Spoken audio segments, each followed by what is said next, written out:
Hello and welcome to the Blessings in the Streets podcast. I am your host, Joseph E. Roberts, and in studio with me this evening is a phenomenal woman that I had the pleasure of connecting with recently across social media lines. She is a mom. I should say, she's a wife. She's an author. She's a mental health support specialist, radio and podcast host. But her most important title of all is that she's a woman of God, and she's taking time out of a very busy schedule to hang out with us this evening to share a little bit of her journey, a little bit of her story with the hopes of encouraging and inspiring and uplifting us, especially when it comes to dealing with the adversities and challenges of life.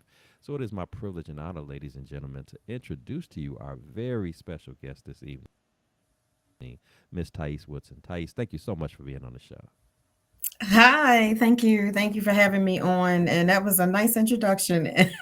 And I'll tell you, it's kind of wild hearing wife because I was I, I, I know you were going to say that because I was like, I remember when you had posted about that, Mhm. and I was like, okay, Right, okay, so she right. doing her Still thing. recent. Okay, so they still new to Yeah, you, still getting used it's to getting used to the yes. title, but Mm-hmm. Mm-hmm. awesome, awesome. Well, I guess let me start off with again, congratulations to you being the new Thank you. wife. You know, being in the wife mode, wife zone. Mm-hmm. That's a great thing, and I'm sure. I pray, of course, that things are off to a great start, and again for years and years of happiness Thank you so and much. joy in that union. So Mm-hmm. definitely something right out the gate for us to celebrate about that. Right. Um, but before we get into our Mm. segments for this evening, I do want to give you an opportunity to share a little bit more about yourself. Kind of a little brief introduction of who you are, where you're from, what you do. Kind of give our audience a taste of who is Tyese Woodson. Yes. Okay. Well, Woodson is actually my main name. So, um, Tyese Woodson, but now I am Tyese Buckner. So, All right, Miss Buckner. thank you. And about some things about me, I am from Baltimore, Maryland. Born and raised. I'm still here. I like it. I do like it, regardless of what you may have heard or what people may say about Baltimore. But I am fine here. So I am here to stay. I will visit other places, love to travel, but I'm here to stay.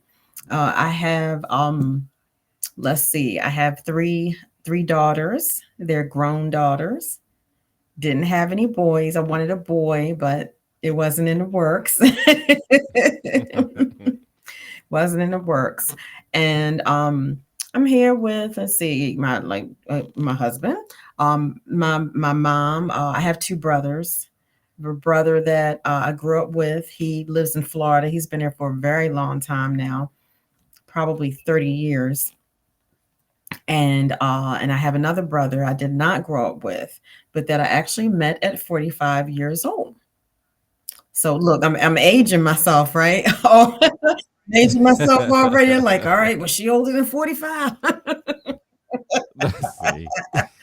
But it's okay. And I actually have a birthday coming up too this weekend. Awesome, Yeah, awesome. So well, we're finding out a little bit more connection that we got. So I got a birthday coming up too. okay, So okay. awesome.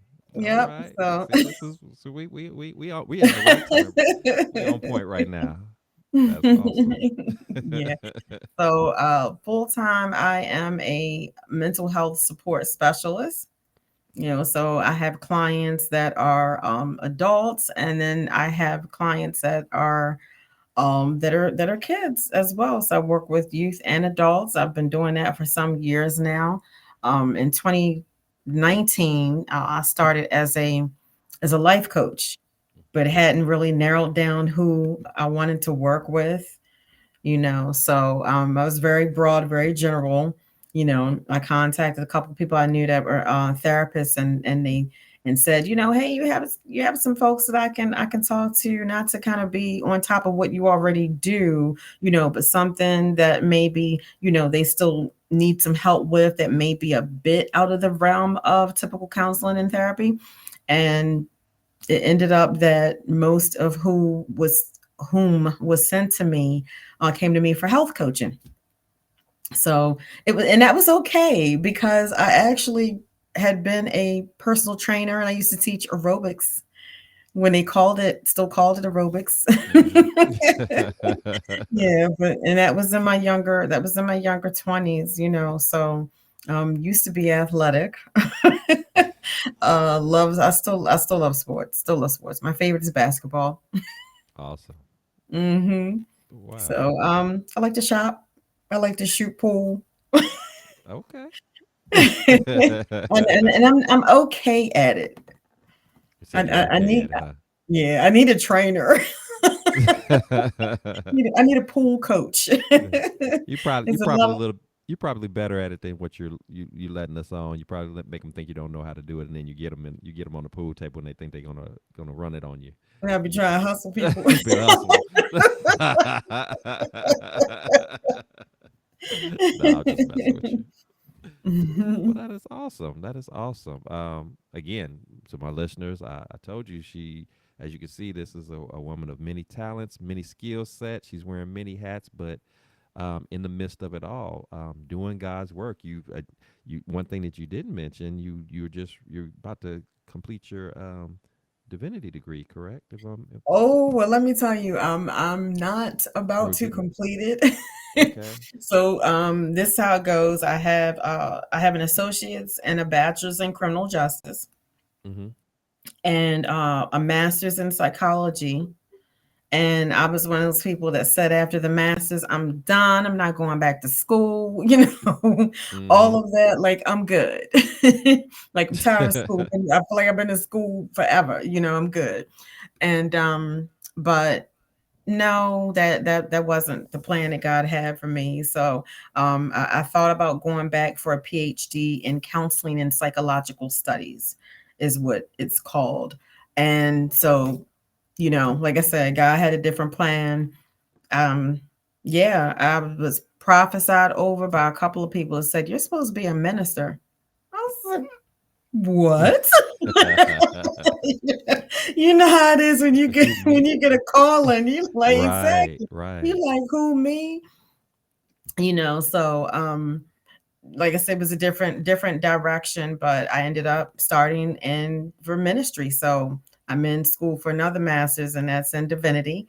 I started June will be a year, and I have 2 years ago, about Okay. if not a little more. But the fact that you've gone back to do that on top of all of the degrees that you already have, and just right out the gate with the line of work that you're doing, I think that's very powerful for you to even have an opportunity to blend the godly aspect into the counseling, coaching, aspect as well. The two go. I completely identify with that because I'll be one of the first people to say that those two are both necessary. I mean, nothing wrong with people who have the skills in those various fields, and but it's one thing to be book smart about it. It's another thing to be able to apply it in a way that aligns with God's will and His direction over people's lives and how they deal Exactly. with different challenges and things of that nature. In many ways, the essence of what I do here with the podcast. So, yeah, I don't think that was an accident. It may have been a Not surprise at to you all. initially, as far as it, being brought to you, like because sometimes things will come about that God will share with you, and then you're thinking, I never saw that coming. I never saw myself in that role, but that's why he is who he is because Hmm. he already has that plan laid out for you. How he's going to take your natural gifts and skills and connect that to what his will is for your life with that ultimate purpose that he has for Exactly. you. So that's beautiful. I mean, so again, just congratulations on that, and I know you're going to do well in that. So that's awesome Thank stuff. you. Thank So you. um, yeah, so again, to my audience, like I said, Tyese and I connected a few months back. She actually had extended an invite for me to be on her podcast. And of course, in doing so, I had to return the favor and said we got to make it happen Oh both ways yes. here. So it's taking a few months, with our busy schedules and all, but we finally got this thing worked out. So she's hanging out with us tonight, and then in the next evening, I'll be hanging out with her on her show. So I'm excited about that. And as she shared with you, she's got a birthday coming up. Her birthday is 2 days before my birthday. So yeah, Oh wow. we said we got some May birthdays going on here. So that's all good. So love that, love that. So happy birthday to you in advance for Thank you that. much. And you as well. So, Happy so yeah, birthday. we are definitely off to a good start. So appreciate that. Um, so Thais, anytime I bring people on the show, one of the things that I like to take an opportunity to do as we start to delve into, our journey, our story of our life is I think it's important for us to have a few moments of reflection about the Hmm. beginnings of where it all starts because oftentimes, whether we realize it or not, the people that we meet along the way, the experiences that we encounter along the way, good, bad, or otherwise, while it may not always make sense in the moment, I do believe that over time, especially for those of us who understand, or get a better understanding as to, what were we really created in this life to be? What does God Hmm. set us apart specifically to do? Once that realization starts to come into focus and we start to get more and more clarity, if you really think about it, you'll start to reflect back on those earlier days and say, you know what, that's why I had to go through what I went through. That's why I had to encounter this individual or that individual along the way. And we're talking about as far back as even to childhood days. Where Hmm. you're really not thinking about that kind of thing, but you fast Right. forward, and if you take that moment of reflection, you start to connect those dots. The light bulbs start to come on, and you say to yourself, "Yeah, okay, now it's starting to make sense. Now it's starting to all come together." So, Hmm. with that said, if you would, for a few moments, take us back to the beginning of your journey, the beginning of your story, and kind of share with myself, of course, and my audience, if you would, what was it like for you growing up? Fond memories that you have about growing up, as well as if there's any particular challenges that come to mind, you can share that as well. Kind of give us the Hmm. foundational basis of where your story begins. Sure, sure. So I grew up again in Baltimore. It was just myself and my mom. Um, my father was an absent parent. That very much affects your life and kind of helps mold into how you view the world, and your perspective on things. So no different from me. But in growing up with just my mom for a while, of course, until my brother was born that I mentioned earlier that lives in Florida. It was just her and I for a little bit. He was born when I was 6. I'm 6 years older than him, and I remember things like my mother taking me shopping every weekend. Like every weekend, and it may not have been much as far as her purse strings, but I remember being able to carry a bag every weekend. Every Saturday we would go out and go shopping, and I got to carry my own little bag. So to me that was a big thing. I don't even remember what she was buying me or what, and I know Mm. she was holding on to her purse strings, but she always got me something. And so, that was like my first memories of just kind of hanging out with her on my own. Just her and I before my brother was born. I remember being young and watching The Price is Right on television. And I remember sitting there hollering, "Come on down." Look, I went way back, didn't Hey, you're not alone. I did that too. I? Oh my goodness, I remember that.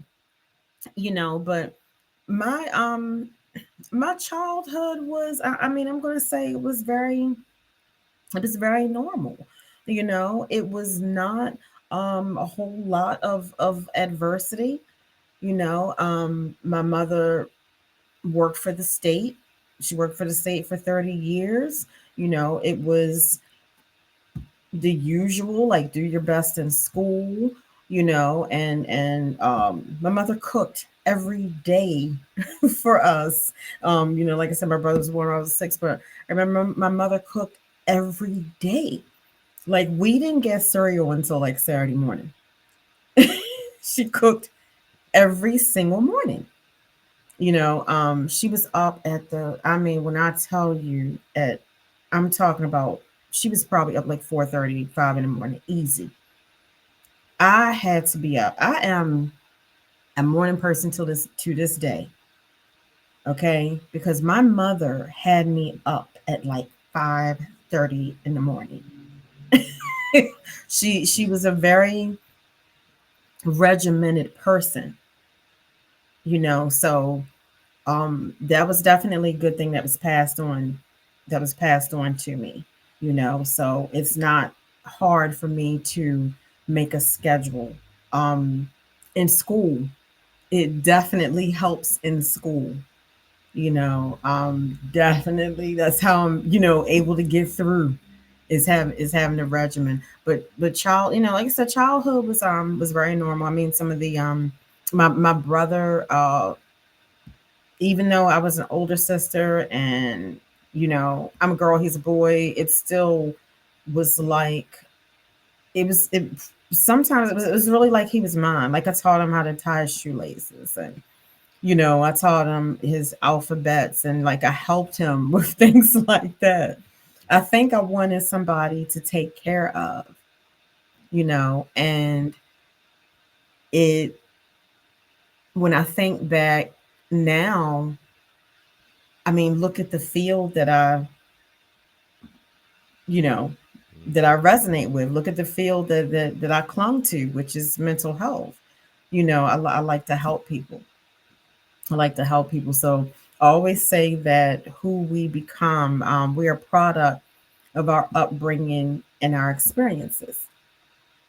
So there, of course, were experiences that were positive, and there were things that I was taught that I should have been taught, that make me who I am today, and I have certain habits and I have certain behaviors because of who I am today, because of what my mother instilled in me, because of what I learned, or what I didn't learn, maybe things I should have learned, that weren't passed on to me. But my like I said, very normal childhood. My mother was very, or is, thank God, still with us. My mother is very, she's a very strong person, just very, probably a little too strong, like, and I I I took on that as well. And what I mean by that is, we want to be so independent and we have trouble asking for help, so that's something that I've had to work through, and overcome, and especially in order to you know be able to overcome some things in my life, but then also to be able to pass that on to my clients. So Mm-hmm. now I can see that, I can identify that in my clients now. You know, um, Helping with my brother was, like I said, was fun. Yeah, I used to take him outside with me, and people would be like, "Why you got your little brother hanging out with you?" And I'd be like, "Ah, leave us alone. We're fine." You know, um, we lived in the hood. Definitely, we lived in the hood. You know what I mean? I drive back sometimes, like, in the area, just kind of passing through the area, and there's a lot more vacant houses, than what it used to be. Um, it didn't When you're young, it doesn't seem so much like the hood, because Mm-hmm. you're more carefree, and that's how we were. You know, that's how I was, like, not too much of a care in the world. But then, some trouble, things like, how you ever move to a new neighborhood and the kids that are in the neighborhood want to, like, test you. Yeah, yeah. So I used to have to get into these fights. It was not good. It wasn't good. That wasn't good. But hey, I mean, we learned how to stand up for ourselves. I used to have to fight for my brother, Mm-hmm. when he was younger. I used to have to fight for him. And it's and again, it's like, when you think about, like, these experiences that begin to shape you, it still brings me to being this. Now I am this altruistic person that I just really like to help people. I'm an empath. I don't like to see anybody hurting, and I'm a protector. Mm-hmm. So that's, that's like something that life taught me when I was younger. Um the spiritual, I was raised in the church, but off and on. If my mother was um in a point in her life where she had a good relationship with the Lord, then we went to church. So it was years that we were there every Sunday, and we were there for Sunday school, and we were there for, for Bible study, and we were there. I mean, we weren't like that 3 times a week, 4 times. I mean, I've met people that were in church like 3, 4 days a week, easy. Mm-hmm. But we were there, once a week, sometimes twice a week, things like that. So it was always instilled in me, to have a relationship, Awesome. and to learn about the Lord, and how he loves us, and so how he loves us before we love him. So that's what I learned. And it was, like I said, growing up, a lot of it was not so hard. It wasn't so hard, even though we were in a hard area. You know, shootings sometimes in the area, um, a lot of drugs around, all of that. Some young ladies getting pregnant at very young ages, things like that. I did go to a very good high school, and that began to really open some doors for me, because I could see other people who really wanted, who valued their education, you know what I mean, and even if it wasn't for any more than their parents would was stayed on them. Mm-hmm. So I got to be around, even my middle school, you know what I mean. It was always about, hey, this education, your academics, is where it's at. It all, this is what really matters, so um that's the foundation, of me, being in school. And I didn't go to it. I'll tell you, in high school, I was having too much fun, and it was like it was like that older, like that young adult that goes away to college and they don't know how to act. And they partying and more than they doing their schoolwork. So I was kind of like that in high school. I was just like all over the place. All over the place, just having too much fun. So I was behind credits. I didn't graduate when I was supposed to, but I finished. I finished. I didn't finish on time. I didn't. And so when everyone around me was looking into colleges, my only choice was a community college. And so back then, I did not have the grades. I did not have the grades to get into any school. I chose a couple of colleges that I had visited, because you know how you have to go on those, when you're in high school, you go on those visit a college, see, get a Mm-hmm. feel for it and all that kind of thing. And Right. I applied, because I knew if I didn't, I was going to be in trouble with my mother. So, I applied, but I knew I wasn't getting in, and I didn't. So when I left high school, I didn't go to school. I went to college in my mid 20s, and I was in and out after one semester. And it wasn't that I wasn't doing well or didn't want to do well. I have 3 girls. I had my 3 girls by then. Mm. So I have my oldest, but and then I had a set of twins. Oh, okay. Um, their father, one dad, and their father and I were together for 6 years. But then when we split up, I had to leave school, so I didn't have any help. Yeah, I had to leave school. So, and I actually had a 4.0 for that, for that Mm. one semester. I was doing well. Always do well in school because I apply myself. Right, Yeah, right. I apply myself. I mean, I saw when I was young, I saw my mother struggle. You know, um, like I said, she worked for the state for 30 years, but I still, you still know there's a bit of a Hmm. struggle. Our clothes weren't always new. We went to the thrift store together at times, to go shopping. Um, so I started working when I was, oh, when I started working, I wasn't even legally supposed to be working. I worked Hmm. for a friend of my mother's, doing some secretarial type work, and I was 13 years old. And Wow. then when I could legally work, I mean, the second I could get a work permit, I'm like, I'm getting a job. Because it's like we need money. I Right, need money. right. Yeah.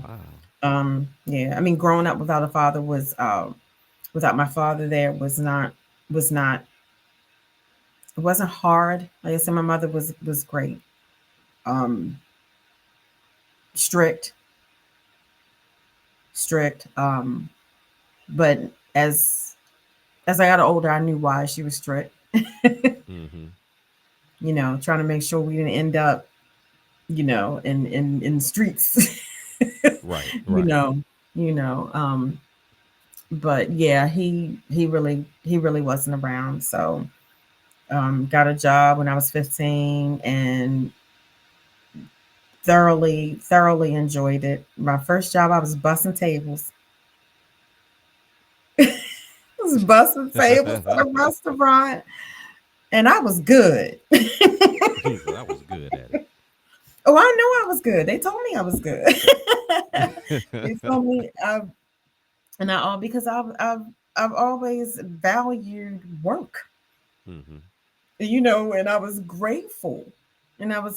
So and so I did my best to serve, you know, in customer service, and it was nice. It was nice.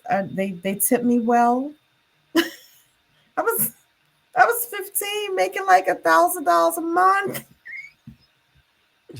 That was feeling really pretty good at that time, I'm sure. Oh my goodness! And look, that was all tips. That was all tips. Because back then we I remember I was paid $2 and a penny an hour. And it was way Mm. below, it was like below minimum wage. Minimum wage at the time was like $5 and some change. So it might have been about 5.15, 5.25 was minimum wage back then. So Hmm. but the two and a penny was because I was in hospitality. So being in Okay. the restaurant, in the restaurant business, we got paid something in an actual check. My checks used to be my bus fare. Like it wasn't that. My checks used to be like $50. Like every 2 weeks or something, seriously, something crazy like that. It was the two and a penny an hour, of course, times how many hours I work. So, all my money came from my tips. But I was all right. I was, I thought I was something. I would take my money. Some of it, I'm telling you, some of it I would save. Some of it I saved and use it towards getting my first car like years later. I did. Well, my second car, because my first car was actually given to me. Okay. Yeah. Mhm. Wow. Wow. And some of it I bought. I was I was a tennis shoe like hound in school. I love sneakers. So Listen, now yeah, I used, you was getting your money. You was gonna get you some I used sneakers. to buy my kicks. Yup, whatever you call them. That's what I Wow, was wow. buying. I was Okay. buying, and my some stuff for school, like prom when it got to around that time. I had some bread. I was all right. Yeah. My mother instilled in that in me, you know what I mean? You gotta work every day, you gotta work hard. Right. And I mean that's what I saw. So hmm yep, so good, positives, negatives like everybody else, in childhood and growing up, but it was good. Okay. Okay. Well, I mean, let me first off say I appreciate your transparency and sharing those beginnings. And again, I love having this part of the conversation because I mean, you clearly, when I think about some of the things that you highlighted, it totally makes sense. Again, the path that you're on right now. One of the things that sticks out to me in particular was that how you spoke about your mom and her one of her traits of being a very strong woman, a very independent woman. You even went as far as to say that sometimes it might have been a little bit too much in the sense that um, and it kind of rubbed off on you a bit to the point of not wanting to ask for help. That kind of independent streak, if you will, and nothing wrong with being strong, nothing wrong with being independent, but there is a point, and that would apply to anybody that, the reality is everybody needs some help sometimes. Mm-hmm. You can't do the take you can't take on the weights and the burdens of life all by yourself all the time and Right. expect to be able to just fly solo without any help, any assistance. And there's a variety of reasons why people don't ask. Sometimes it's a pride thing, sometimes Mm-hmm. it's a concern about trusting that they will do what they say that they will do, and putting that in somebody else's hands, Yes. those Yes. type of things. But that part of the conversation of everything that you shared, the fact that you speak about having those challenges of not being, not wanting to ask for help, but then yet you find yourself in a line of work where you probably deal with that all the time, where you're trying to get people, as you talk about in that mental health space, to ask for help. That there are people who are Mm-hmm. trained, who are skilled, who can help you tap into what's going on and give you access to tools and resources and things of that nature on how you could process through that, so you don't feel like you're in it all alone, all by yourself. So for what is important for our listeners, I think, to understand is that this is a perfect example of how God works. He'll take, in many instances, he'll take an area of your life that you struggle in and use it to be a blessing to someone else. He'll take your own personal Mm-hmm. challenge, build you up, strengthen you up in that, as you also begin to be able to be a blessing to others. Because see, now you have a testimony. Now you can talk to your clients and say, you know what, I used to be just like you. Didn't want to ask for help. Whether it was the pride, whether it didn't want to count on anybody. I'm just gonna fly and do me. Nobody can do me better than I can do Right. me. That kind of mentality. Mm-hmm. And so I've seen this before, but I also know what the consequences of that is. But on the flip side, I know Right. that when you do put the pride aside, when you do understand that you're not a superman, a superwoman, and that you also can, that it's okay to need help every now and then. Mm-hmm. These are the things that were the product of me coming to that realization. And guess what? You can experience that too. So now you Right. not so now you're not just somebody that's helping them because of the title that's aside your name. You also become relatable to them because they're talking to somebody who actually connects with what, maybe some of the things that they're dealing with, some of the challenges that they're facing. And I think that matters. And that's, again, Yes. that's why God positions us, for those of us who are willing to hear what he has to say and receive what he has for us. That's how he Mm. is able to Mm-hmm. position us to be able to, again, to not only be blessed in our own circumstances, but again, to be equipped to be a blessing to other people as he's using you accordingly to do in your respective line of work. So to me, I think that's very powerful. And then the other thing that I think that stands out to me about what you shared was just your resiliency in life. I mean, like you said, it would have been very easy based upon your circumstances, single parent household, living in inner city Baltimore. I'm sure people who are not from the area or not familiar with the area, they probably, the only touch of what they think it is probably what they saw on TV, like Mhm. shows like The Wire or something like that. You're like, that's where you was Exactly. at, that kind of thing. Mhm. But you know, the reality is that yeah, you might grow up in circumstances that on paper may not appear to be favorable, but that doesn't mean that you cannot be successful in life. It doesn't mean that you can't overcome those barriers, those challenges, those adversities. It's all Right. about do you take advantage of what you do have access to, because because that's part of the biggest part of the challenge is not focusing on what you don't have, but what how about I focus on what I do have. We may not Right. have all the money, we may not all have all the finest of things, but if I got my full capacity of my mind and movement of my limbs, I can do things like what you Mhm. chose to do, which was, hey, first opportunity that I had to get out here and work, I did, to make a little bit of money to not only help out at home, but to also give me an opportunity to get some of the things that I would have otherwise not been able to do.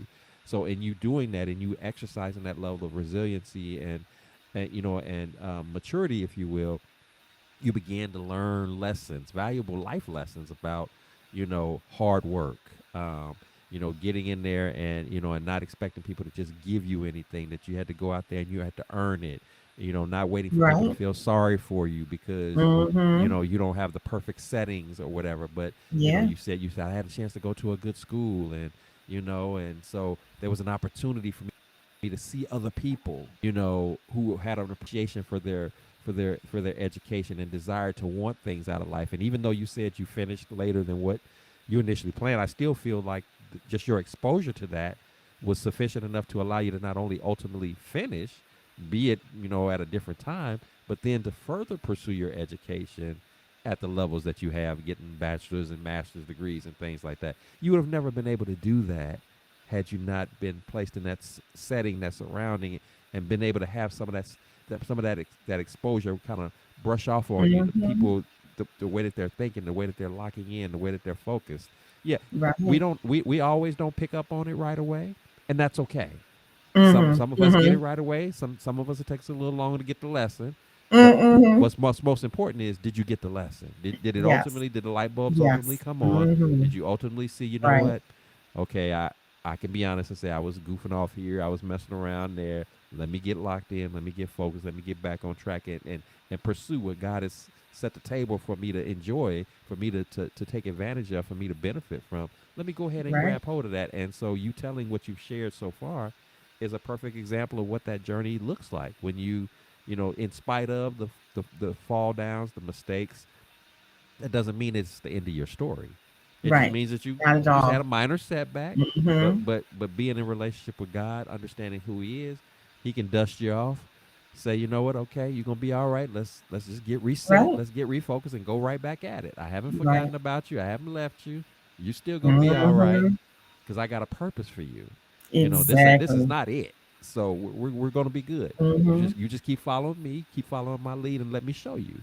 And so you're as the years are going by, you're giving examples of just what that looks like. And so again, that's why I like having this part of the conversation. I appreciate once again you sharing as you have, because these are very valuable gems that people need to be reminded of. And again, it's not about where you come from and what looks like, you know that nothing that you have to work with or anything like that. With God, anything is possible. That's right. There's nothing too big for Him, and as long as you know that, then nothing can stop you. There's nothing Mhm. that's out of your reach for you Right. to pursue or for you to accomplish. So, thank you for Mhm. that. And in his Go ahead. timing, Yes. that's in his timing, because I have often called myself a late bloomer, because like I said, when I actually did go back to school, like I said, now at this time my kids were teenagers. So and I'm telling you, thank God for online school. Whoever came up with that, I mean, just God bless them, because that's how I was able to go back. I finished each of my degrees at online, reputable schools, Hmm. reputable, but online. You know, but in his timing. Yes. And we have to sit still at times and just reflect on who we are, but be in solitude, pray, but then sit back and listen, because it wasn't everything happens not only in his timing, but the way that he wants it to happen. There was a reason why I didn't finish high school when I was supposed to. There was a reason why I got a taste of college for only one semester. Did well, but only one semester. And then did not get to go back for what? It was over another 10 years. There's a reason for all of that, and all of the experiences in between, because they help to mold me. And that's how it is for us. Our experiences, what we go through, it's not what we go through, but it's about our response. And so what we see as setbacks are temporary. Mm-hmm. And that's what we have to know. No matter how dismal it looks at the time, it's very temporary. And so if we just stay grounded and rooted in God, He's going to see us through completely. You mentioned Him never leaving. That's exactly what it is. He never leaves us or forsakes us. So I stopped calling myself recently a late bloomer, because it wasn't late. It was exactly on time. Love that. Yeah, I love that. Like you said, God's timing is never um, too late. It's never too early. It's spot on. And like you Mm-hmm. said, the moment we understand that, because we there's a tendency for us, we especially in these days and times, we are right now, a society. We want everything right away, the whole microwave type of mentality. Mm-hmm. And the truth is, some stuff may be meant for us to experience, may be meant for us to partake in, but if we don't get it at that right time, we'll mess it up. If we don't get it at that right time, we won't have an appreciation for it that we need to have for it. We won't know how to Right. handle it. It'll be too Mm-hmm. much for us. It'll be overwhelming to us. So, when you Mm-hmm. think about it from that perspective, you have to ask yourself, as much as I would love to have whatever that is, wouldn't it be better for me to allow God's timing to take place if I knew for certain, because of who He is and His flawless record in that area, that I know that at least when He gave it to me, when He allowed me access to it, that I knew it was the perfect time, that there was no question about it, that it wasn't too soon, it Mm-hmm. wasn't too late. When you think about it from that standpoint, then you have to kind of say to yourself, if you're being honest, that's clearly the better option. Because why Right. would you, again, whether you're talking about money, marriage, whatever, any of those things, those milestones of life that people make their bucket list or to-do list of things that they want to achieve or accomplish, Mm-hmm. you get it too Mm-hmm. soon, you get it, you jump into it too quickly, you're not ready for it, mind ain't right, heart ain't right, Mm-hmm. spirit ain't right, emotions ain't right, you'll blow it. And why would you want to waste what might otherwise have been an awesome, wonderful experience for you? Um, and again, and or something that God wasn't even just given to you just to be for you. He was giving that to you to be a blessing to somebody else. But if you wasn't Right. ready for it, then you could have been possibly damaging somebody else rather than blessing Mm-hmm. somebody else, Right. including yourself. So that's why we have to have an appreciation and respect for His Mm-hmm. infinite wisdom and knowing Yes. what's best for us, versus, Yes. because if we just banked on what we thought was best for us, and when we thought it was best for it to happen and all that, we'd be a big mess. And Right. I'm sure I can name off numerous examples of where I thought I knew best, and Mm-hmm. was ignoring what He was trying to say, and I had to bump that head. You had to Yeah. you had to see, okay, Yeah. and thankfully He was there to say, okay, you done, trying to do it your way. Right. You, Trying you to ready do to it your way. follow me now? You good? Oh, Mm-hmm. okay. Now let's go ahead and do it like I was trying to show you, so that way we can get it right. Mm-hmm. Okay, so that's just a part of the process, and it's a part of the relationship building process that you go through as you get closer and closer to Him and become more reliant upon Him, instead Yes. of, as we talked about earlier, just trying to fly solo and doing everything on my own. I don't need nobody. I don't need Right. this. No. Right. Okay. So Yeah. you, Yeah. so yeah, When you all of that have matters. that, when you have that mentality that you are so independent, I don't need anybody, you also, that also tags into, I don't need the Lord. I don't need God. You don't, you may not say those words at all, but it's, I believe in God, but you're still trying to drive this train yourself. It's, our lives are given to us. So we're not supposed to steer the whole thing. That's not how this is supposed to go. So if you're that, and that's one thing that people who want to be so independent, they fall into that trap of not giving your burdens to the Lord. Hmm. You're so busy trying to figure it all out yourself. And then what does that lead to? That leads to anxiety. It leads to depression. It leads to loneliness. Maybe you're sending people away in your life that really were meant to be a blessing to you, and you're sending them away because you're so busy trying to stand on your own 2 feet and trying to be independent. And we don't live as islands. That's not what we were put here for. So it happens in, I find it happening in relationships, as well. Is Hmm. And I'll speak on myself. I was one of those people that said if I never got married, I was so fine with it. I was fine, you know. Um Several relationships, but several years single as well. And I mean single single. I had that sit. I had for quite a few years. I did that thing where it's like I'm not even dating. Like single means single.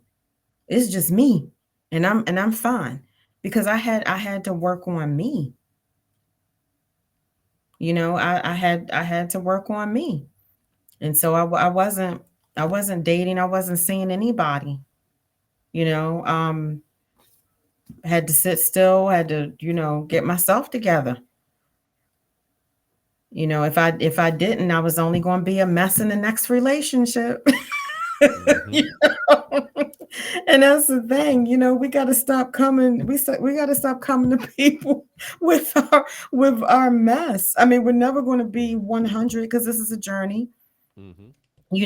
But coming to people with your mess, that's not that's not cool either. Yeah. Yeah, like you you said, know. it's not that we don't come into relationships of different types, whether it's relationships with man and women relationships, whether it's even relationships with God Himself. Yeah, we're gonna come dirty, messy, with all of our baggage, with all of our stuff. But if we've not been actively involved in what are we doing to help, you know, ignite the healing process? What are we doing to ignite the growth process? Mhm. To even understanding why all of this is going on. If we don't take the time to Right. do that and we go into I'm going to fix it mode, because that's another part of that whole independent piece is we want to fix ourselves, we want to fix Mhm. everybody else. We start operating outside of Right. of a lane that God never put us in. He never told you to fix you. How you going to fix Mhm. yourself and you didn't make yourself?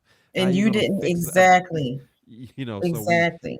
it's us drifting off into our own lane, drifting off, I should say, into a lane that don't belong to us instead of staying in Right. our own lane and Mhm. recognizing where our strengths, where our weaknesses are, where those boundaries are in play. Um, all of that, like as you said, all of that is a journey. It's a process, but it's necessary for us to ultimately be able to overcome the various challenges, the very Mhm. adversities of life. But as I say, with any relationship, I don't care who the relationship is with or what the relationship is with.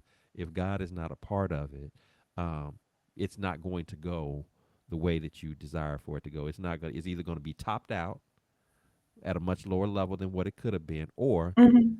it's going to be a situation where because you're operating on your own, thinking that basically like as you said, even though I might not say the words, I may not be acting that way. I may not be thinking that I'm acting that way, but in reality, my behavior is suggesting I don't need God.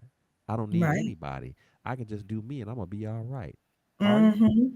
Are you sure Are about you what you just right? said, or are you just using empty words because they sound good? They make you feel like you're tough and strong, but Mm-hmm. when something really hits you, Mm-hmm. when you really get faced with that situation that is that you again, and this kind of the great lead into what I wanted to ask you know when you find yourself in those situations where money can't make this go away. I can't make a quick phone call to somebody, to get that hookup, to call in that favor to make this Mm-hmm. go away. It's me, and it's that storm that's before me. And what am I going to do with that? I can't get over it. I can't get around it. I can't do it. But it's right there in front of me, and I'm feeling helpless. I'm feeling hopeless. The weight of it all is pressing on me. The tough guy, the tough girl that I thought I was, can't Right. beat this. What do I do in that particular situation? And so, with that said, I would like to hear from you on that. Tell me about a time that's exactly how you felt. You've shared some very various experiences along the way, but as you already know, when we get into our adult life, those experiences don't go away. In fact, you get more experiences, and in all of that, there are some challenges that come your way, some of which that will hit you like a ton of bricks, so to speak, to where you will feel like I just described, like I don't see a way out of this, I don't see a way over it or around it. How am I going to get through this situation? I mean, obviously you're here today, so regardless of the various things that you may have gone through over the course of your life, clearly God saw fit to not allow them to take you out. But maybe back then you had some questions, you had some doubts, you had some fears about that. So if you would tell us about a time where you Mm-hmm. found yourself in a situation like that where I didn't know how I was gonna get through it. All that talk about independent and I don't need nobody and I'm strong and I can handle it. That wasn't working in this situation. What was that? What was that example like for you? And what was ultimately the turning point when you saw some light at the end of the tunnel and coming out of this situation? Sure. I'm gonna go back to like I said, when my kid's father and I split, when we split, it was definitely an adjustment, and it was so hard. It was so hard. Financially, was one issue, because we shared all of the expenses. Not knowing what it was going to look like as far as him still being a part of the girls' lives, which it did not look good for a while. He remarried right after we split up. Mm, Um, and so just taking care of them by themselves, I was the one that had to hold them when they're crying, wondering why he's not around. Um, I had to be the one to do my best not to really talk down, um, about him, in front of them. That's not what you're really supposed to do, and it gets hard. It gets hard because sometimes you just, well, if your father was here, if we did, you want to throw those things out there, and you no, it's not a good thing. So, um, keeping them away from certain things, as they were growing up. I mean, they're girls, keeping them away from certain from. I remember having to go outside one time, and to I was anything but godly to this guy who was trying to talk to my daughter because he looked to be maybe 30-ish or so. And at the time, she was about 14. mm, And as afraid as I was, I know I didn't look like it to him. And I laid him out something terrible. And one of his homeboys, called him and hollered at him. He was in the house, and the guy was outside, of course, with us. And so, but one of his homeboys called him and was like, "Man, come on, leave that girl alone, leave that lady alone." You know, and I Right. was, and when it was over, I was like, "Oh Lord, thank you." I didn't get. He didn't put his hands on me. We didn't get shot. I didn't get. You know what I mean? It was, just raising them by myself. And like I said, when we first split up, I wasn't even upset at us splitting up or why, and it was infidelity. Um, I'm gonna tell you because I just consider myself again this independent and kind of hardcore like, and I was like, "Psh, I'm gonna be fine, you know. But then reality set in when it was like, hold up, he pays most of the bills. I was in school because I could be at the time for that one little semester because he was there. I was personal training. I was teaching aerobics. I could do that because he was there. And he worked, but we had shifts that were just working with each other, so I could get up in the morning and take a client for personal training at 6 in the morning, be at class at 8 o'clock. I'm finished with class. I'm studying. I'm taking care of the kids some. I'm getting them ready, getting dinner ready, things like that. And then I'm still leaving out and going to teach classes in the evening, aerobics, and then staying up and doing schoolwork till 2 in the morning. And I had to get back up at 6 in the morning. I mean, 5 something in the morning. So it was really, really, really draining for a while. But he was there to take away some of that stress. And so when he wasn't, that's when it was, like I said, it took for in my mind, I was like, I'm good, I Hmm. don't care. All right, he cheated, his loss, boom, Right, right. but you know, um, but like I said, reality hit. Not didn't take long. It didn't take long. Yeah, and it was hard. And I'm like, and at the time, oh my goodness, I knew the answer wasn't to get 2 jobs. The answer, it was like, what do I do? So, like I said, I had to drop school. I had to drop school. Uh, I literally ended up on welfare for a while. I had to get medical assistance. I had to get vouchers. You get vouchers to help pay for childcare. All of that. So I could work. So I could work full time more than what I was. When I was in school and when I was uh, you know, in the fitness industry. And that's the only reason why I got out. I love the fitness industry, but anyway, that's why I had to get out. I was actually in school to be. I was well. I mean, one semester. Of course, I was only in my core subjects, but my what I was planning on continuing to go for was actually I was pre physical therapy.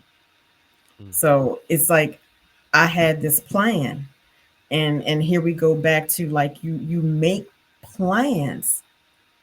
Okay, I was one of those people I mean, if I could plan like every minute of my life, that's what I was trying to do.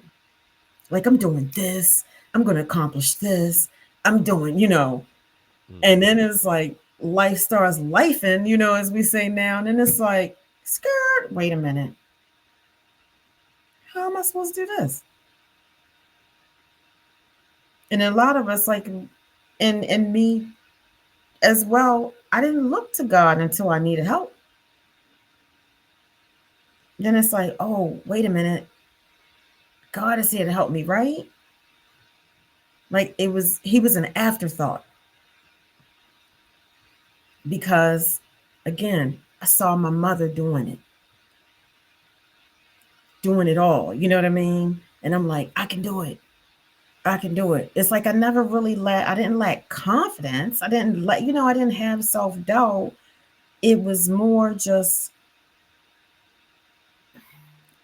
circumstantial. Like, what am I going to do with what's been put on my plate? I'm like, I have three kids. Yeah. You know what I'm saying? I had nobody go to PTA meetings with. I didn't have anybody there to help take care of them when they got sick. None of that. And it was like, hold up. I got the school calling me because they getting into fights. Like, you know. So I mean, but stuff that I mean, that was so seemed so hard at the time. It's like now, hindsight being 2020, I see how the Lord brought me through. Hmm. I can't say it was me. I can't say it was me. Some years ago, I would say, oh yeah, I quit school. I got a job. Then I got two. Then then I was making this amount of money. I was doing this. I put clothes on my kids' back. I sent them to school every day. I made sure they were fed. I. That would have been me before I renewed my relationship with the Lord. Wow. But not anymore. Not anymore. Not anymore. So it's like when you're going through these trials and tribulations, we have to understand that yes, we try to make plans to pick ourselves back up. You know, as that saying in the Bible, faith without works is dead. I can't pray, pray, pray, pray, pray, and not do anything. But I call it kind of like that happy medium because pray, but do something. Hmm. But when you're able to start to see the light at the tunnel, and you starting to make it through, these nasty circumstances and situations that you're going through, we can't be prideful and say, "I did that. I pulled myself up from my bootstraps." Hmm. No, you were given the opportunity because the Lord gave it to you. He put certain people in your life at a certain time. He put you in certain positions and in certain places at a certain time. And that's what I had to learn. Yeah. Wow. Again, thank you for your transparency and sharing that. And I think you're spot on with with how you made the connection between what you were going through and how God played a role in that. And that's not to say that and I want my listeners to understand this. We're not sitting here trying to suggest that God desires for us to go through misery and difficult times and to have households be broken apart where the parents are no longer together and there's kids involved and all of that. You have to kind of dig a little bit deeper than what the circumstances are. Mhm. The way I see it, and I believe from what you just shared, is ultimately how you saw it, which is God had to he's always had this desire to be in close relationship with you. But what was the barrier that was in between was, as you stated, the I me mentality. I got this. I'm doing this. I'm doing that. And so, regardless of the situation, when we find ourselves, for like a better way of saying it, we find ourselves kind of feeling ourselves, kind of thinking that everything that's going well in our life is because of what we did. Like you said, pull up our own bootstraps. We made that happen. We made this go Mhm. down the way that it's supposed to. Sometimes God has to allow certain storms to come into our life and play out to where it puts us in a situation where he's the only one that we have to turn to. Right. Right. And when that moment comes, when that final that turning point, if you will, moment comes about, that's when God reveals himself to you and says, look, I know you're hurting. I know that this is hard. I know that this wasn't, as you said, I know this wasn't a part of the plan. We this wasn't how it was supposed to be orchestrated. I'm here to tell you that um, I still want the best for you. I still want you to enjoy life and be fulfilled in every aspect of it. But Mhm. what you have to Mhm. understand is that do it. You can't do it without me. We Right. have to have a relationship, not because I'm forcing you, but because I'm trying to show you that this is the best way to go about making that happen. I'm never going to Mhm. force you to be in a relationship with me, you know. But don't be mad at me for wanting to encourage the relationship. I'll allow situations to arise to facilitate such a relationship happening if you will have me. But I promise you, if you receive me, if you're willing to take me on in this relationship, if you're willing to indulge, engage with me, what I have for you is beyond that you could ever write down on your little to-do list.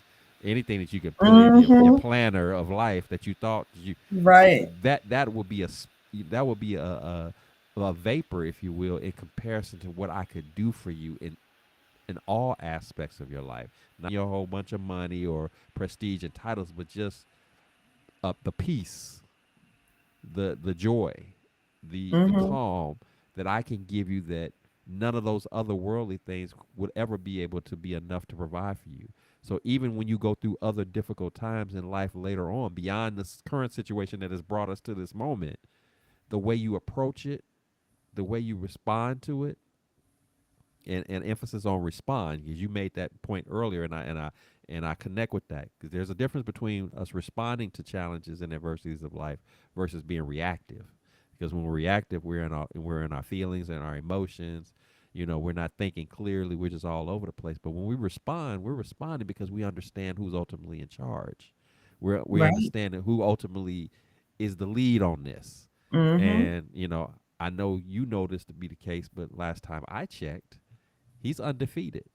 And so, I want to be a part of the winning program. I want to be a part of the winning team. And so, once you realize that that's how you position yourself to be that in that scenario is through a relationship with him, then Mhm.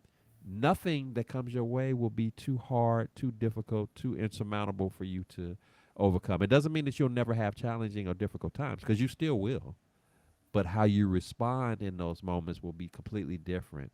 The days Right. that you used to sit up late at night and stress about it and worry yourself to death and can't Mhm. sleep, can't eat, and all that, you're not going to do that anymore, because you already know who you can cast that burden, those worries, those concerns to, and know that in return he's going to offer you what I like to refer to as that unwavering, unshakable, unbreakable promise that everything is going to be all right in his perfect will, in his perfect way, in his perfect timing. That's what allows you to go to sleep at night, Yes. peacefully, knowing Oh, it's going to be all right. I peacefully. know it look crazy on paper. I know this don't look like something I'm supposed to get out of, but he's going to work it out. And and if you're really honest with yourself, when I think back on all the times that I counted on God to get me through a situation, a moment of adversity, a storm of life, not one time has he ever failed me. He may not have worked the way I thought it was supposed to be worked out, but even then, it wasn't a failure. It was exactly Mhm. the way it was supposed to go. So if I lost Mhm. something, it was only a loss in worldly terms, but it was actually a blessing from him, Mm. because I That's was right. supposed to be separated from that situation or that individual or that circumstance. If it was a win for me, it was a win it was a win that was structured in such a way that when I told it to somebody, they probably their first thought would have been that you got to be making this up. There's no way it played out like that. Well, Mhm. it absolutely played out like that because Yes. of who orchestrated it. That's why it seems unbelievable, and that's how he moves as Mhm. well, because he's gonna make sure that you're not gonna be able to give it no credit, give that credit to nobody else but him. You mean Mm. it played out just like that, just like that? Just like that. Uh, wow, that how lucky? No, no, no, not how lucky. How blessed? Mhm. How Mhm. Oh, it I had don't nothing to like do that with luck. word. It had nothing Mhm. to do with luck. It was Exactly. that was a blessing because of who I counted on, who I banked on, who I put all the chips on. that was gonna make this thing work itself out. And he did it just like he did before, and the time before that, and the time before that. In fact, he's done it so many times I've lost count. Mm-hmm. And so, as long as I stay on that track of continuing to lean on him, continuing to depend upon him, I'm going to always be okay regardless of what comes down my street. So Right. I say all that to say, as you shared your story, yeah, again, this was one of those scenarios that we've heard before. You know, marriage breaks up, parents split, go their different ways.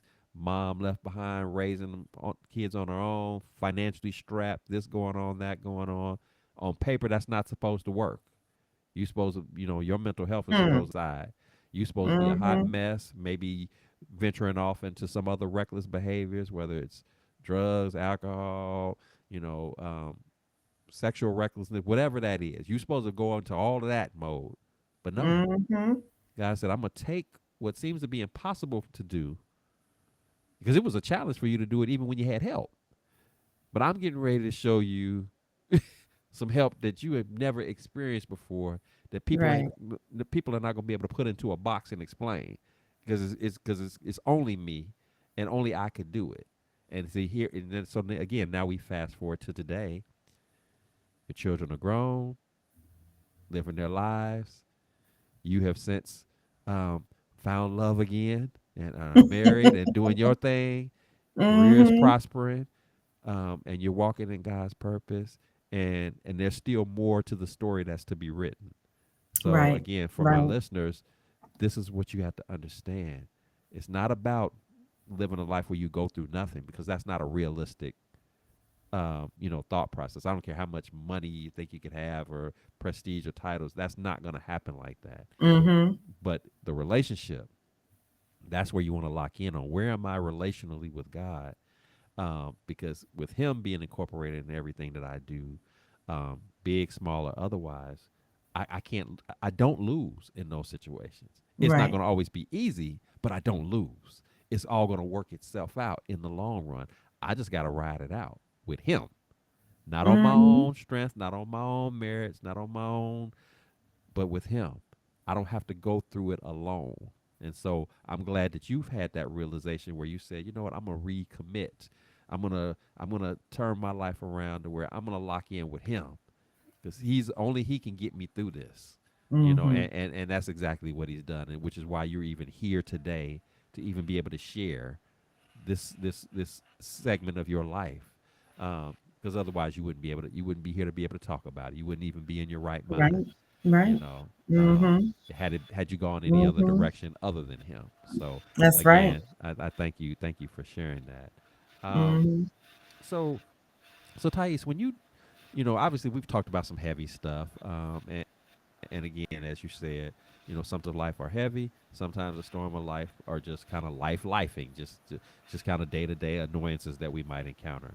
What I'm curious to know from you, however, is when you do find yourself going through challenging times, big, small, or otherwise, what is it that you particularly like to do to kind of helps you keep a level head as you're processing through whatever that challenge or moment of adversity is up that you find yourself up against? What kind of practices or things that you like to do that kind of works best for you to kind of sort through it all to ultimately get to the resolution that you need to get through as you're facing whatever that moment of adversity is?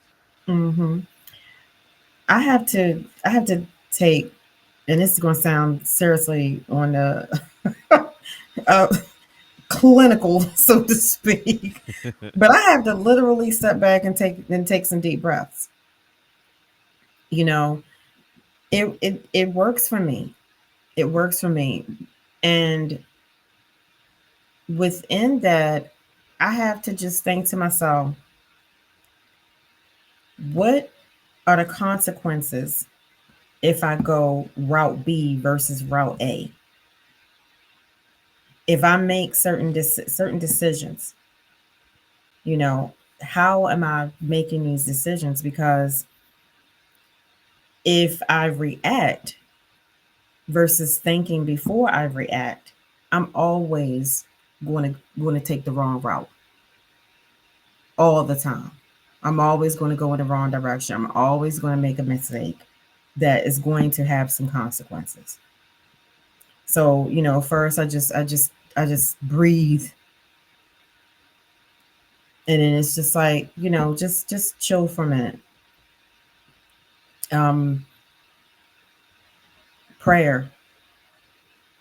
How would God want me to handle this situation? What is it that's going to uh, glorify Him and make me look good in His eyes? It's like, okay, you did the right thing. Because now and when I pass on, I want Him to be able to say, job well done. I don't want to disappoint Him now.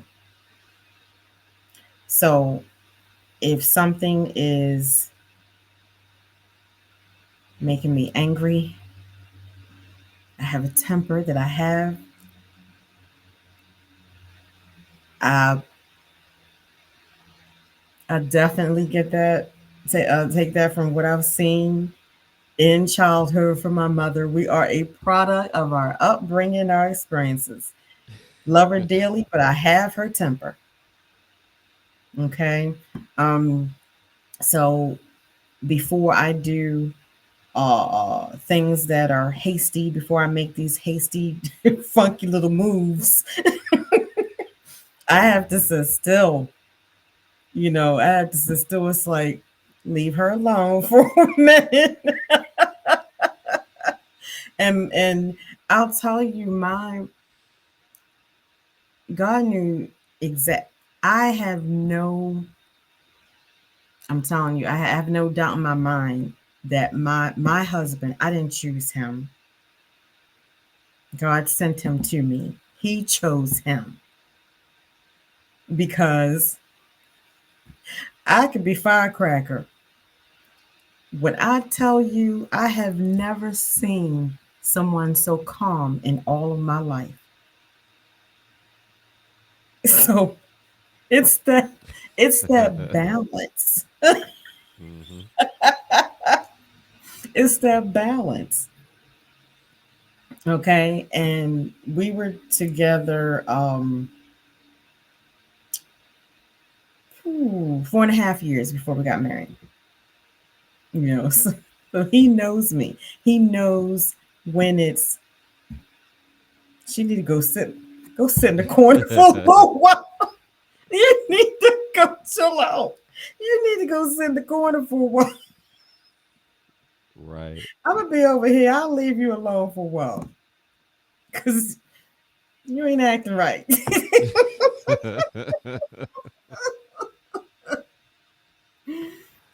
So it's about so you what I do is I stay calm. Okay, look, and I'm about needing my look. I'm having a hot flash over here. If I look shinier,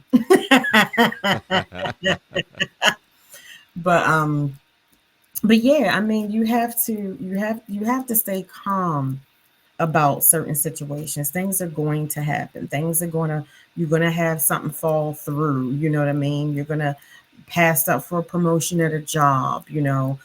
Somebody in your family is not going to support you on something. You're not going to like that. Somebody is going to make you mad. Somebody is going to piss you off. All of that. So part of what I do is, like I said, I take some deep breaths. I relax. I think about the situation instead of just reacting. I think before I react, and then I try to make a decision based on what it is that the Lord will want me to do. What is going to be the best outcome?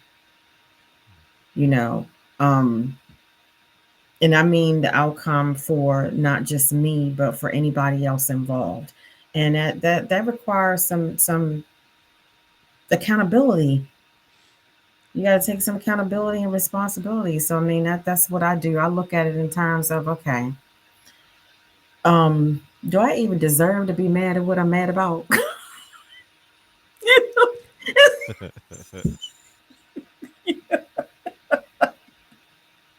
You have to be real with yourself. You do. You have to be real with yourself. Like you have to know who you are to your core. You have to know. we all need to go through this journey of self-awareness and self-reflection. Like, I know who I am. So, I know what to be near, and I know what to stay away from. And I know how this is something that I had to learn. And I don't even mean I learned it way back when. I mean recent. That I have to practice my self-care. Somebody called me, my insurance agent called me. He said, you're a high achieving individual. And I realized that because I am a high achieving individual. And so in dealing with certain things that come my way, I had to learn to just step back and relax. Practice my self-care. Take a bath sometimes instead of a shower. You know what I mean?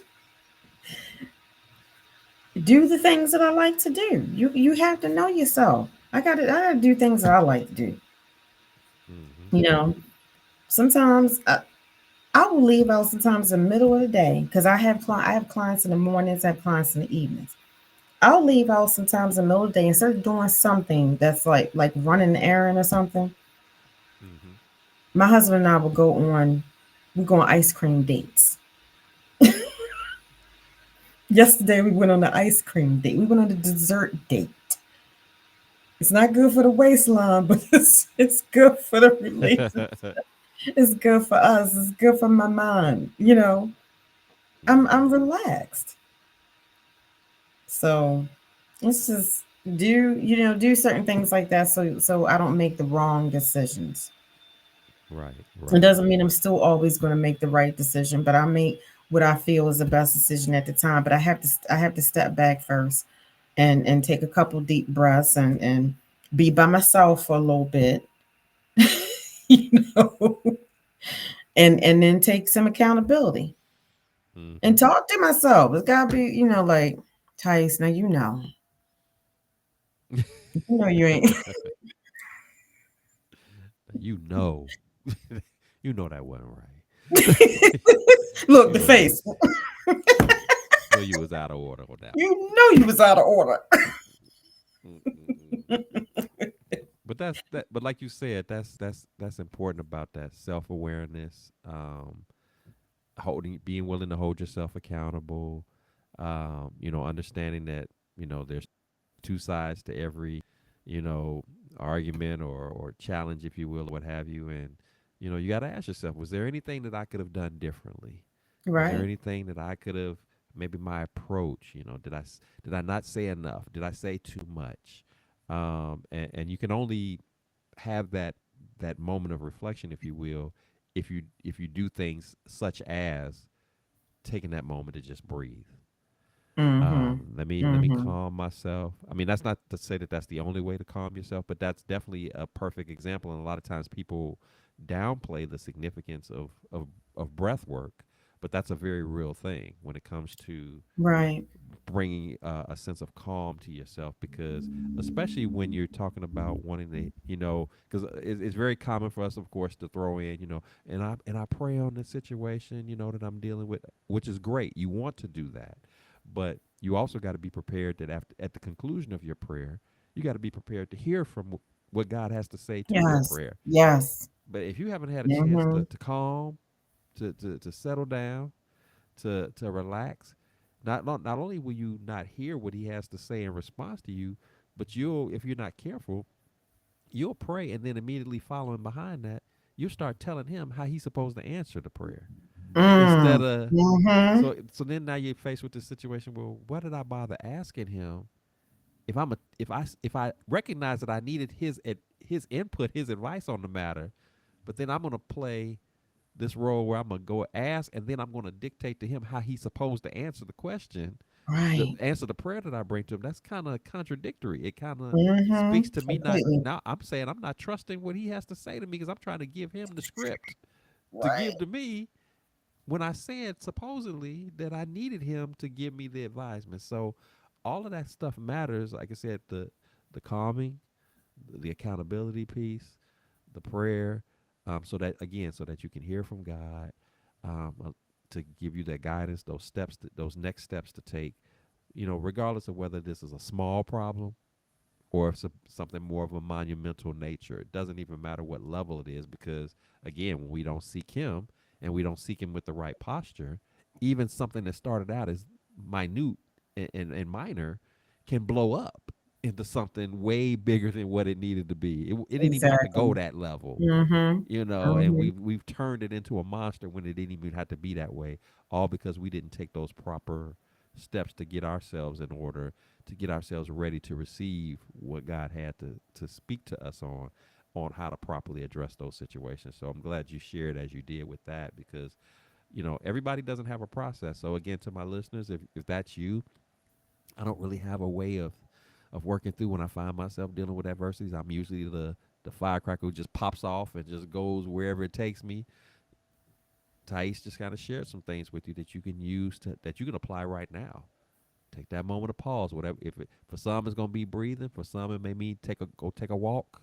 Yeah. For some it may mean to you know go take a long bath. Whatever that thing that you like to do that will help bring calm to you. Mm-hmm. Let me settle myself. So then now, as I go to God and ask Him to help me work through this, give me some advisement, give me some direction, give me some guidance. Now I can do it calmly. I can get all of what's on my heart out to Mm-hmm. Him, and then I can also now be an active listener to what He has to say back to Right. me, Right. so that I know which way to go with this, so that I don't Mm-hmm. so I minimize the likelihood of making a mistake, a misstep. Um, that I'm less likely to, like you said, to be reactive and popping off when it didn't even call for all of that.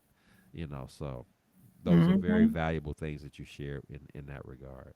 So so Thais, if you as you reflect back on all your experiences of life, again, good, bad, or otherwise, if you had a chance to sit across from the younger Thais, and you could drop some words of encouragement, some words of wisdom, of things that you think that would have benefited her had she known earlier in life, that you know now. Um, what would be those words that you would have for her that you think she could have benefited from had she known then, or even to our listeners? Again, we got people tuning in who they're kind of in a rut right now. Maybe some of the things that you talked about that you've gone through, they're going through that right now. Or there may be some other moments of adversity. They just don't know how to process Right. dealing with challenging moments of adversity. They don't know where to start. What would Mm-hmm. be your words of encouragement to them as well as to the younger Thais, if you could talk to her? What would you say? Right. Well, definitely, if I could talk to younger me, it would be, and you mentioned this, it would just be trust God, trust God, because up until, like I say, even a few years for me, not even that long ago, I just continued to lean on my own understanding, continued to think that I could do, I could do, I could do, and that was the wrong approach at all. That was the wrong approach at all. You mentioned this, you have to sit still and listen to hear, to hear God. And I've had people ask me, why do you, well, how do you know when you hear God? How do I know, that He's talking to me? How do I know that I hear God? Well, when you ask and you pray for something, and then you continue to get confirmation, make sure that you pray to know what that when you're getting confirmation that that's exactly what it is. Mm-hmm. You know, you could be getting ready to go left and you're supposed to go right. You could be getting ready to go right and you're supposed to go left. But you have to sit still and ask the Lord. Let Him know. You have to be vulnerable in saying, I can't do this. I don't know how to do this. So I'm putting it in your hands. So if I could talk to my younger self, that is it. That is it. Trust God. Is every single mountain I've had, every single, from a pebble to a boulder to a mountain that I've had in my life, it's been because I put it there. I I went in the wrong direction. I went in the wrong direction. He wants us to live abundantly. And that's spiritual, mental, physical, emotional, financial. That's all of it. He wants us Yeah. to live abundantly. And you've mentioned relationship more than once. And I love the fact that you did that. I would tell my younger self, you make sure you have a relationship, you have the right relationship with God. It's not just about going to church, it's relationship. Because if you have the right relationship, you're not leaning on your own understanding. I do everything myself. I'm gonna make a wrong move every time. Just like I was saying earlier, I thought I was going back to school for well, first, like I said, I wasn't trying to go back. Yeah, right. But then I thought I was going back for counseling and psychological studies. And that was a PhD because it made sense. It was in line with what I had, with what I started. So it wasn't that the bachelor's in criminal justice and the master's in psychology was a wrong step. It was a foundation. Psychology is study of human behavior. I've been offered jobs in in criminal psychology that I Hmm. turned down. But I know, okay, I know why people do the things that they do. I have that foundation. But that helps in biblical counseling. Right. It helps in keeping God in counseling, in a therapeutic.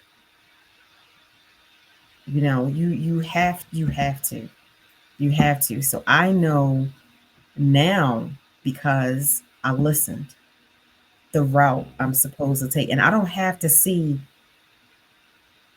the finish line. I don't have to see exactly where he's taking me. I just have to be willing to be on the path. Right. And I know I'm fine. Hmm. It's a process. I gotta trust him. Yeah. Yeah. You That's what you I know now. you hit the nail on the head on that.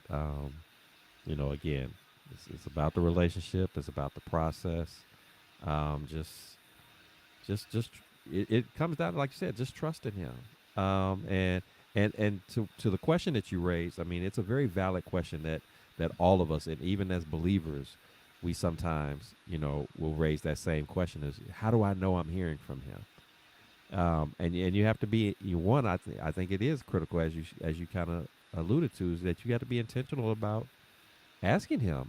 Lord, I'm praying to you about this thing. I want to hear from you, but make it plain to me. Make it leave no doubt in my mind that what I thought I heard was from Mm-hmm. you. I, Mm-hmm. I, I incorporate that in my prayer life every day. I want to hear from you in a way that I'm not wondering if it's just me having a random thought in my head.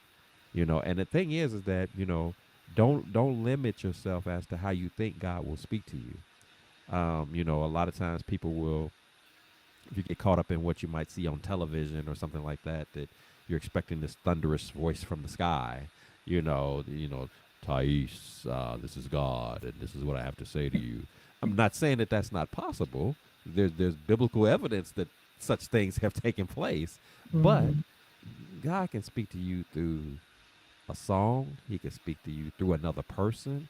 He can speak to you through nature. There's a number of different. He knows how you tune in to your surroundings what catches your attention, and you'll be amazed that when you start building that relationship with God and you start talking to him on a regular basis, how he will speak to you through the most, what seems to be the most unusual or uncommon of things, but because of the Mhm. relationship, you're Mhm. going to know, okay, that was him.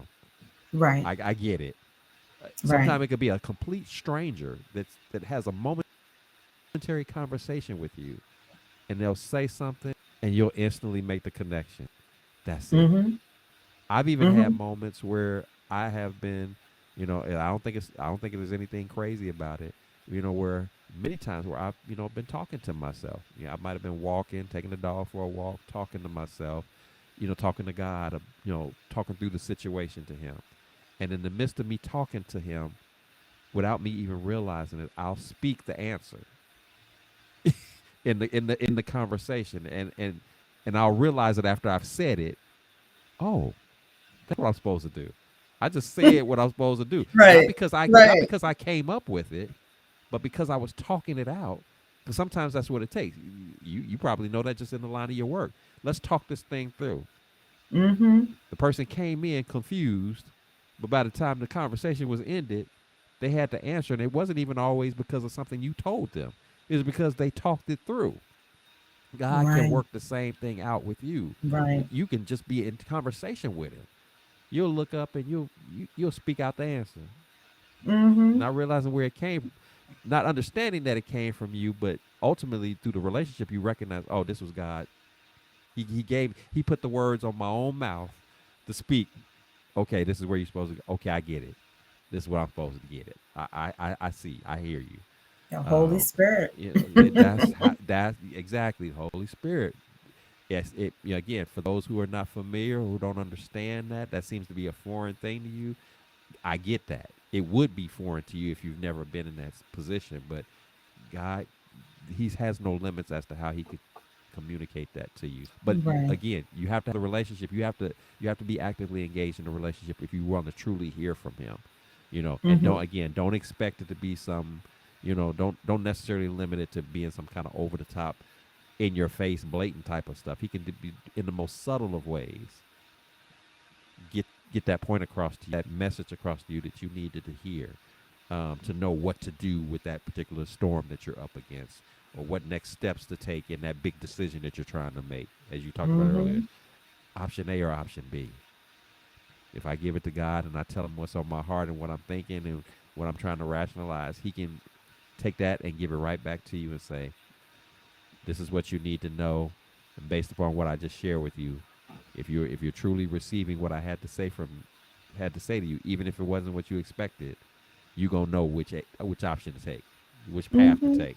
You're gonna know, Mhm. and it may scare you because sometimes God will hit us with some stuff. He'll give us the right answer, but it may be an answer that takes us out of our comfort zone. Mhm. Oftentimes, He will do that. Oftentimes. He'll be like, "Are you for real?" You gave us an example of that earlier about, "Are you for real about I'm supposed to go back to school and pursue my divinity for real?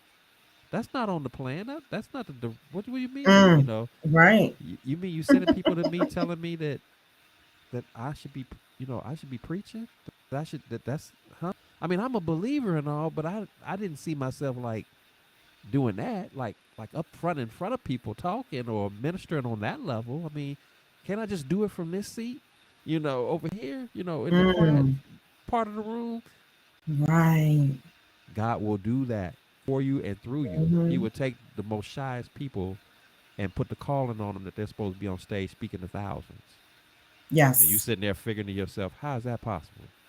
I'm afraid to talk to myself. No, let's talk about thousands of people that are total strangers to me. Right. But people Right. do it all the time. Those who choose to enter into a relationship with him and those who choose to, in that relationship, follow his lead. Don't Exactly. don't don't put a limit on God. I never thought I'd be doing a podcast. I never thought I'd Mm. be an author. There's a whole lot of things I never thought I'd do. But when I heard from God and I actually responded in obedience to what he had to say, the things that I never saw myself doing, things I never saw myself accomplishing, manifested itself. As I'm sure it's same Right. has happened with you in a number of different areas of your life. So, very real thing, but it begins with the relationship. So, we can't say that Mm-hmm. enough. Um, Mm-hmm. so, so Yeah. Thais, this has been an awesome time with you. Wonderful, wonderful conversation. You've definitely dropped a lot of gems in the process of sharing your personal journey, giving us a glimpse into your life and all that it's been about. And I'm surely appreciative of that. I've been blessed by you. I know my listeners have been blessed by you.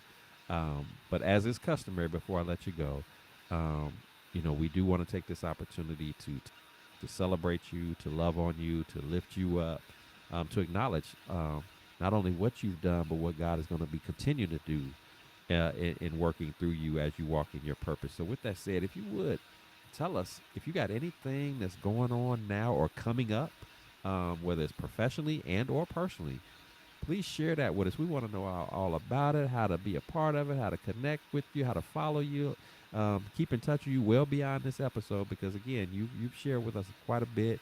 You've dropped some big gems, some big nuggets on us. But most importantly, you are walking a path that can be a blessing to many of our listeners. And again, we don't want to miss out on that opportunity to continue following along in your journey and being of support to you, and if nothing else, to just keep you lifted in prayer for God's favor. So, what you got going on, Tyese, that we need to be knowing about? Breaking news that's happening. Some going on now, coming down up and down the road that we need to be on top of. What's happening with you that we need to be connected with? Sure. Well, I recently started a career and entrepreneurial wellness class. I do that every Saturday, and we cover things like self awareness, okay, um, knowing what your skills, your talents, and abilities are, you know, and just how to transition from if you're looking to get out of one career and possibly into a new career, if you're looking to start a business, where you stand with that. Okay, so and I walk you all the way through to even uh, personal credit versus business credit. As well, when you get to that point, I walk you into helping with the how you fund your projects, things that you want to do. But it starts with we uncover like mental barriers that may be keeping you from being fulfilled in a career or a business. So those mental barriers could be like fear of failure, fear of success, self doubt, lack of confidence. So we um, work, and I give homework. I give homework every Wednesday. The class is on Saturday. Give them some time to marinate on what we discussed in class, but then as well, I give homework on Wednesdays to start to lead us into the next class. So the homework could be different questions to ask yourself, to get closer to understanding what your purpose is and why you're here. I'm adding a second class, and it will be very similar. However, the second class is going to talk more about God's plan and purpose for our lives. Okay. And you mentioned in the introduction, and I appreciate that I have a podcast. So my that is the content for the podcast. How you know God's plan and purpose for your life, what you've had to go through, obstacles that you've had to overcome, how you've turned pain into purpose, knowing where God wants you to be. And maybe you're there now and you're successful, and you would like to share that with others, as to people who are going through and they just don't see the light at the end of the tunnel as of yet. So the two classes, I can be reached. I'm working on, I've started a digital store. Okay. So the digital store has in it a couple of freebies and then some things that cost. So freebie, for instance, is a help with finding your purpose, your passion, finding out your calling. I completely have scriptures within that. I have another freebie that I'm doing. It's a mini course, and I have a biblical wealth also, and it's not just monetary, okay, like it sounds, but it's living in abundance, okay, um which can also get you to the bag now. Okay. So but doing that with and starting the business, making sure that God is at the head of your business, so like I said, the and that is Stan. It's a Stan store. I don't know if you've heard of Stan store, but it's stan.store / the Tyese show. And my first name is spelled Tyese. So it's stan.stores / the Tyese show. And then my podcast is also a radio show, but the podcast is on, I have it on, I post on YouTube. I do pre records. I post on YouTube every Monday, and as well, the shows are aired on radio every Saturday, and that's 11 a.m. Eastern. And it's like tune in, Apple Podcasts, it's on Amazon Fire TV as well, the visual, so yeah, all Awesome, over. awesome. And if and all of those, the stand store is also where people, if they want to get like any books or any of your products or services, they get it all. They go to that location exclusively. Correct. Yes. So Okay. the freebies are there. My payment gateway is being set up now. Mhm. Okay. Um, I also have I published a book of poetry in 2020, and so that's on there that can be purchased there. I have a mental health workbook. Now that would be that I don't I can deliver it digitally, but I think it would actually be better if that was mailed out. But I have a mental health workbook that I published as well, and it's pretty comprehensive. It's a lot of Mhm. trackers and planners, and some help, kind of looking in the mirror and see, like, Mhm. there's some accountability, some what is going on with you, um tracking coping skills, and yeah. Awesome. And Awesome. that's physical, mental and emotional, so it's pretty extensive. The mental health workbook alone is about 80 pages. Okay. Cool. Hmm. Nice. Nice. I love I can that. be reached also at the Thais Show on Instagram. The Thais Show is YouTube. On Facebook is Tyese, Tyese, and Woodson, and then I put like parentheses Buckner, Buckner. Mrs. Buckner. Mrs. Buckner. So, hmm, That is awesome. That is awesome. yeah, a lot going on. Yeah, but that's a good thing. You have a lot going on, and you're not just busy, but you're walking in your purpose, um, creating products, creating services as God is leading you to pour into the lives of others. And Right. so we do not take that lightly, and I'm so grateful that He's working with you in that regard, and allowing you the opportunity to grow and develop, and again just be a blessing to the masses all over the world. So all the prayers of favor and fortune and just protection as you're going through this journey, Thank and you. I'm excited for you and all that He's doing with you. And for my listeners, she's giving you all our contact information, products and services. Tap into that, or if you know somebody that would be blessed by that, make sure that they get connected accordingly. Because these are the type of things that you want to support. Because as you can see, you're not just talking about somebody who's just chasing money, and not to say that we got any problem with making a bag. There's nothing, there's no harm in that.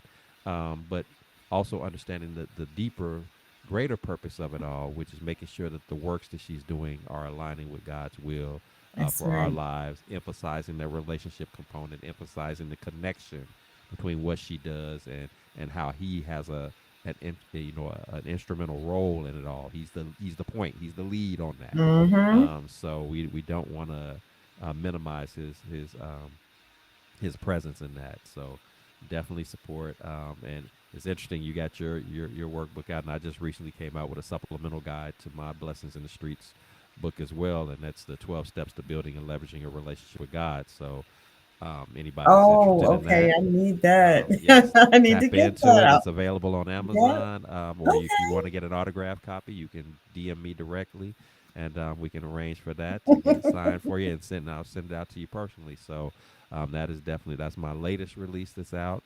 In addition to my Blessings in the Streets special edition book. So again, tap into that. We're just out here trying to do what God has called us to do. Right. And just letting him lead the way. And we're just trying to do our best to operate in obedience and be a blessing to other people and just Mm-hmm. watching how God navigates us accordingly. So, to my listeners, if you've enjoyed our conversation this evening, the sharing of stories and just how to properly approach the challenges and adversities of life, please subscribe, please share, please like, please comment, because again, this is what the Blessings in the Streets podcast is all about.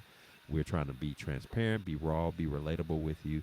Again, giving you a little bit of snippet of us, not because we got it all figured out, not because we've lived perfect lives and that we're Right. mistake free, but just letting you know that, hey, despite our imperfections, despite those times and moments where we may fall short, there is a God who loves us unconditionally, who wants nothing but the best for us, which is why it's so critical for you to be in relationship with him. And if that's not a relationship you currently have in your life, I'm here to tell you that today would be a mighty fine day to make that decision. And I can promise you that it'll be the greatest decision that you ever make. He'll never steer you wrong. He'll never leave you hanging by the wayside, regardless of, again, your stumbles, your falls, or anything of the like. He wants that closeness, that intimacy with you. And if you allow that opportunity to take place, it'll be game changing, life changing for you in a way that not only will you be the recipient of many blessings, but you'll also be equipped to be a blessing to other people. So, with that said, remember here at the Blessings in the Streets podcast, this is the place where your story is your glory, where your relationships are relevant, and your journey is your joy. I am your host, Joseph B. Roberts, and I thank you so much for tuning in. And until next time, you keep fighting that good fight. Continue to lean on God. Continue to trust in Him. Follow His lead. Follow His guidance. He wants nothing but the best for you. Loves you unconditionally. Don't miss out on that. We're not telling you something that we heard. We're telling you something that we know firsthand from personal experience. And we want you to experience and be a part of that as well. So until next time, you take care of yourselves. I've enjoyed having you tune in, and I look forward to seeing you again on our next broadcast. So until then, you have a great rest of your evening.